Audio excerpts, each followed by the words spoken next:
Meatheads! Another mini episode. This is probably the #1 thing that people have been asking me for. I've gotten emails, I've gotten texts, I've been paged, I've gotten telegrams. Everybody wants to know how to make tallow. So today, that's what we're doing. We're making tallow. Tallow. Traditionally, tallow was supposed to be made from suet. And suet specifically is the fat around the beef kidney. So you imagine a kidney in a cow, all the fat that surrounds it, that's what suet is. However, tallow's kind of changed now. You just basically, any beef fat, it doesn't really matter. You can call it tallow. So we got a bunch of beef fat from Christensen Ranch. Just a big old sack of fat. It's also my nickname in high school. Probably about 3 pounds of pure fat. I don't know if this is from around the kidney. It just said beef fat. So I don't know if this is technically 100% suet. However, it's going to work. Making tallow, you guys, is pretty dang easy. There's only a few things you really need to know. So we'll get into it, but this is gonna be a quick mini episode. Ha! A little warm. We don't want it high heat at all. This is basically, think of this as like butter. You're gonna render all the oil out of all this stuff. If you get it too hot, what's gonna happen is the oil is gonna turn into like fryer oil and it's gonna fry this stuff and it's gonna burn. So you just kind of wanna render it out, kind of low heat to start so nothing burns at the bottom of the pan. As we go along, we'll turn the heat up just a little bit. Probably not even medium, just a little bit more so it kind of speeds up the process. If you're in a hurry, you can throw a little water in there, you throw a little beef fat in there, you can turn it up a little higher and just kind of move it around. The water will help it from burning and the water will evaporate. If you use oil, like another oil, avocado oil, canola oil, whatever oil you think you wanna use to lube the pan, what's gonna happen is that oil is not gonna evaporate. You're not gonna have a pure tallow. It's gonna be like cut, basically. It's gonna be like 98% beef fat. It's like the fentanyl of cocaine. You don't want to cut it with the shitty stuff. You want the pure good stuff. So don't cut your tallow with oil. If you're not in a hurry and you got a while to do it, this is probably the way to do it. You just want to get your pan a little warm.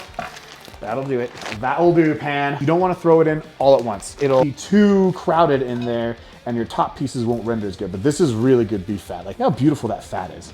And you can just pull it apart. This is the really good stuff. I've said it before, I'll say it again. This isn't a health food show. I don't know health science. I do know that whatever is the good fat, the omega red or the omni gang or something's in here that's the good thing, the good fat. There's bad fat that, like, clogs your arteries, but this stuff is the good fat. It has the good cholesterol. It's the good, it's like the good Amish fat. Or no, not Amish fat, but it's the good one, so that's what you want to know. All right, so if you take a look in the pan, you can already see what I'm talking about. The bottom of the pan is already starting to get a little oil rendered out of it. And that's what we want. We're gonna start slow, so we start to render out that oil without it burning and without us really frying this up, because it'll, like I said, it'll burn and we're not gonna get the pure flavor. When it's done, we filter it, and this is basically what it looks like. It looks just like a white butter. This is my last jar, which is why we gotta make some more tallow. Depending on how much you use it, 8-9 months, it's gonna last me longer because I used to use tallow to season my cast iron pans after I was done using them. Now, however, I use a larby puck. The company is called Chris B. They mix fats with beeswax. They have 2 kinds, vegetable and they have an animal-based one. They try to send me a bunch of vegetable-based cast iron seasoning. Excuse me.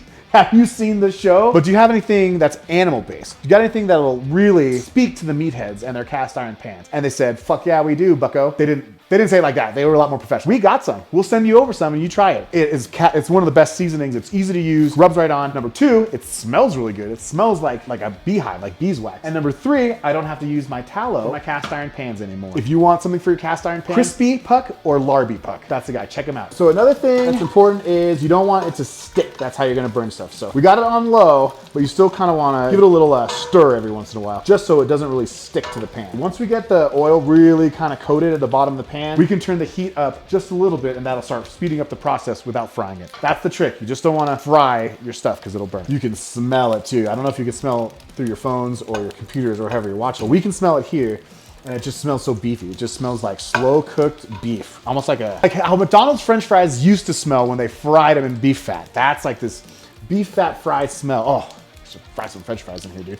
So now we got a little oil. The oil's starting to go. We're gonna add a little more, trying to coat that pan a wee bit. Oh, look at that piece of fat. That is white gold, baby. Oh, look how easy that breaks up too. You can tell that this fat came from a healthy animal. One of the reasons why I always go with Christensen Ranch, because they raise healthy animals. I mean, this is a healthy fat. So yeah, so we got to go. So we're really going to break that up and let that cook down. Forgot about this little guy. Don't want to forget about him. I'm gonna give it a good stir. Oh, it smells so good. We got a good, probably a 1/4 inch of fat there. So now I feel pretty comfortable turning up the heat a little bit more. We're not gonna turn, I wouldn't even say medium. I would just say a little higher, between medium and low. And that's just gonna speed it up and it's not gonna fry. All those little pieces that I crumbled up are probably gonna go first and the bigger chunks will take a little longer. Yeah, we just kind of hang out and watch.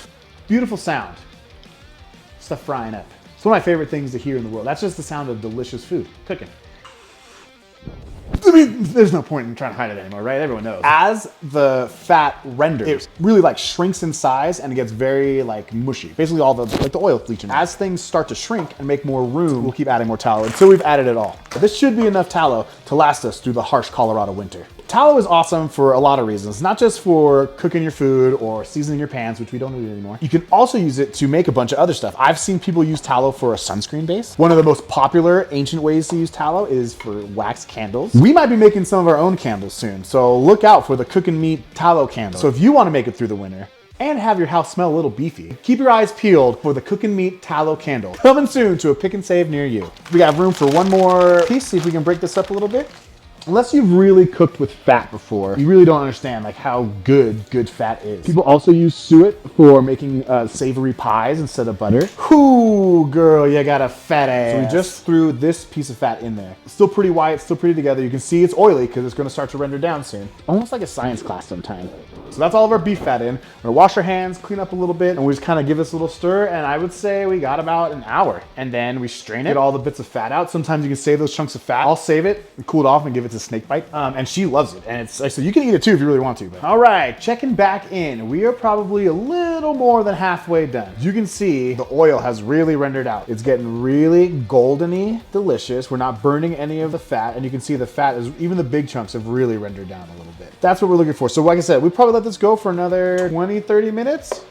And that'll probably be it. Then we'll strain it and that's it. Cooking tallow is pretty easy. A couple of things you just have to remember is you don't want it to burn on the bottom of the pan, so you start off real low. You don't want to fry your beef fat. Again, you keep it real low and you kind of keep it a stir every once in a while. And that will just slowly render out all that fat. And other than that, stir it a little bit, keep it low, watch the temperature. You just kind of sit around and wait for it to be done. So we'll check back in about 20 minutes and I think we got tallow. All right, so we have finished. This has been probably about an hour on real low. Everything has been cooked and rendered out as much as we can. You could maybe go for a little bit longer, but the longer you go, the more it starts to crisp up, the more you kind of get like a burnt kind of chicharron flavor to it. We want kind of the pure beef tallow flavor is what we're really going for. So killed the heat. Next step is we're gonna strain it. Normally I do this over the sink where it's safe. Since I want to show you guys, we're gonna do it right over here and hope that we don't spill. Metal little mesh strainer is your best bet. The more close together the mesh is, the better, because there's gonna be little teeny chunks and you want to try and get it as clear as possible. It's usually never perfect when you do it like this, so we're just gonna go real slow because this is hot fucking oil, you guys. Look at that golden rich color. Oh, it's hot. So let's go all in there. Then the next step, what we're gonna do is we're gonna take this up, and you see there's gonna be a lot more oil still coming out. We can just kind of squeeze the oil out of this thing.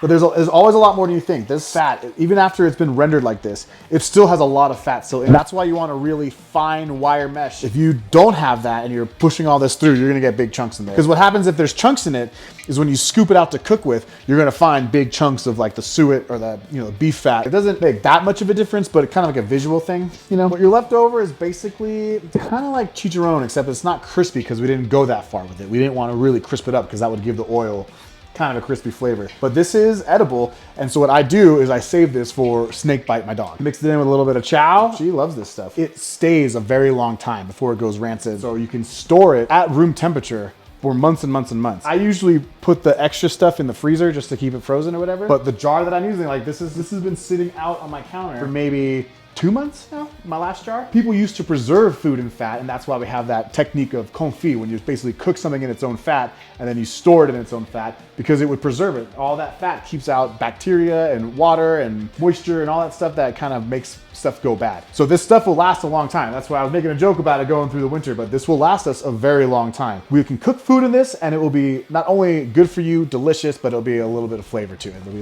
a little beef. We'll just beef it up a little bit. The safe way to do this is probably to get like a funnel and maybe a ladle, but I'm a risk taker. You gotta just trust in yourself and pray to the meat gods. You know what, we're gonna use a ladle. That's a terrible idea. And look at that. Look how clear and golden that is. That will cool to a white, hard, like lard butter type substance. But as it's cooked, it's just a beautiful golden oil. Ah, my God! Maybe it was safer to pour it over the sink. So this is what we're gonna do. When you burn your hand with oil, water and oil don't mix. Do not put water on your oily hand. I'm gonna dry it off. I don't know if I'm gonna get any blisters off that, so I'm not actually gonna do anything. If you get hot oil on your hand like that, do not immediately put cold water on it, because that's gonna like froth it up. Oil and water don't mix. All right, so we're just gonna keep going. That was hot. Keep going, and we'll do this a little slower this time. I tell you guys, don't be afraid. This is a good lesson for everybody. When you're cooking and you're cooking with hot stuff and you're doing a bunch of shit like this, you're gonna get burned and you're gonna get cut. One thing you shouldn't do is panic. Because like I said, if you panic and run to the sink and throw cold water on your hand, it's all covered in hot oil, it's not gonna feel very good. All right, go slow. Go slow, Patrick. Whatever, I'm kind of glutton for punishment. All right, so I bet you this is the last bottle. Yeah, I should have done this from the beginning. Trust in yourselves, guys, trust in yourselves. All right, so we have 3 bottles of tallow, 1 great mini episode, 4 burnt fingies, and I think, other than that, we pretty much nailed it. In preparation for season 2, we might have 1 more little mini episode for you. But if you're new, don't forget to like and subscribe so you can see more great cooking content, badly burned fingers, and great times had together. Take care, meatheads, and we'll see you for the next one.